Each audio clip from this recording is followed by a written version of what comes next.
পর আমি তাকে স্ক্রিন ভিডিওগুলা পাঠাই। ভিডিওগুলা দেখার পর সে কিন্তু অনেকক্ষণ চুপ ছিল। তারপর আমাকে বলতেছে, আমি এসব মজা করে বলেছি। তখন আমি তাকে বললাম, আমি তো তোমাকে অনেক বেশি ভালোবাসতাম, কেন এমন করলে আমার সাথে? সে আমাকে বলতেছে, আমি এসব মন থেকে করি নাই। আমি বললাম, আমি তোমাকে অনেক বেশি বিশ্বাস করেছি, কেন তুমি আমার বিশ্বাস নিয়ে খেলা করলে? তখনও আমাকে বলতেছে, তাতে কি হয়েছে, আমি তো আর মন থেকে করি নাই। এত বড় একটা অপরাধ করার পরও তারপরও ওর ভিতরে কোনো অনুশোচনা নাই। আমি কান্না করতেছি, কান্নার জন্য আমি তার সাথে কথা বলতে পারতেছি না। তখন ও কলটা কেটে দেয়, আর পরের দিন আবারও কল দেয়, কিন্তু আমি কলটা ধরি নাই।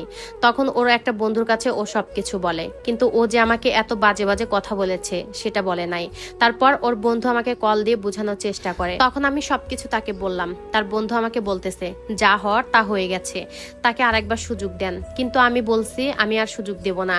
তারপর তার বন্ধু আমাকে অনেক রিকোয়েস্ট করে আর বলতেছে আমি যেন তাকে মাফ করে দিই, আমি ওকে অনেক ভালোবাসতাম। তাই সবকিছু ভেবে চিন্তে আমি তাকে আর একটা সুযোগ দিই।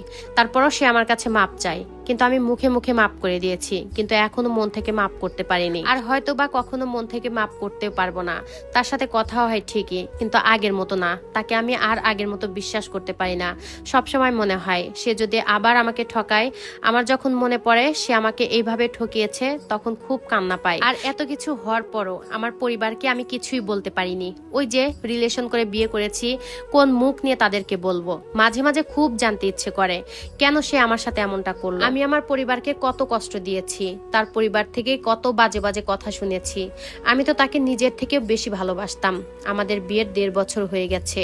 আমি কখনো তার কাছে কিছুই চাইনি, শুধুমাত্র ভালোবাসাটা ছাড়া। আমি ভাবতাম ও এখন বেকার, এখন আমাকে কিছুই দেওয়া লাগবে না, ও প্রতিষ্ঠিত হোক তারপর আমাকে দেবে। এত কিছু করার পরও সে আমার সাথে এমনটা করলো। মাঝে মাঝে আমার মনে হয় বাবা আমাকে কষ্ট দিয়ে বিয়ে করেছি, তো তাই আমার সাথে এমনটা হয়েছে। সে বিদেশে গিয়েছে 5 মাস হয়েছে, আর এই 5 মাসে এমন কোনো রাত নাই, এমন কোনো দিন নাই আমি তার জন্য কান্না করি নাই। এত কিছু পরও আমি তাকে অনেক বেশি ভালোবাসি, কিন্তু আগের মতো বিশ্বাস করতে পারি না। আমি শুধু এইটাই ভাবি, সে কেন আমাকে একটু বোঝারও চেষ্টা করে না। আমার মনে হয় সে আর আমাকে আগের মতো ভালোবাসে না, কারণ সে আমার সাথে আর আগের মতো কথা বলে না, আমাকে আগের মতো আর কেয়ার করে না।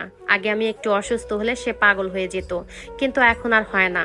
ভালোবাসার যত্ন, সময়, তার কাছ থেকে এগুলা ছাড়া আমি আর কিছুই চাই না। যখন দেখি চারদিকে সবাই তার প্রিয় মানুষকে নিয়ে অনেক বেশি ভালো আছে, অনেক বেশি হ্যাপি আছে, তখন শুধু আল্লাহকে বলি, আল্লাহ তুমি আমার প্রতি এতটাও নিষ্ঠুর হইও না। আমিও তো আমার প্রিয় মানুষটাকে নিয়ে একসাথে থাকতে চাই, একসাথে ভালোভাবে বাঁচতে চাই। যাই হোক, এই সম্পূর্ণ স্টোরিটা ছিল একটা আপুর লাইফ থেকে নেওয়া। আপুটা আমাকে লিখে পাঠিয়েছে। আর ভিডিওটা যারা যারা দেখেছেন সবাইকে অসংখ্য ধন্যবাদ। আর যদি ভিডিওটা ভালো লাগে তাহলে অবশ্যই একটা লাইক, কমেন্ট আর একটা শেয়ার করবেন। ধন্যবাদ।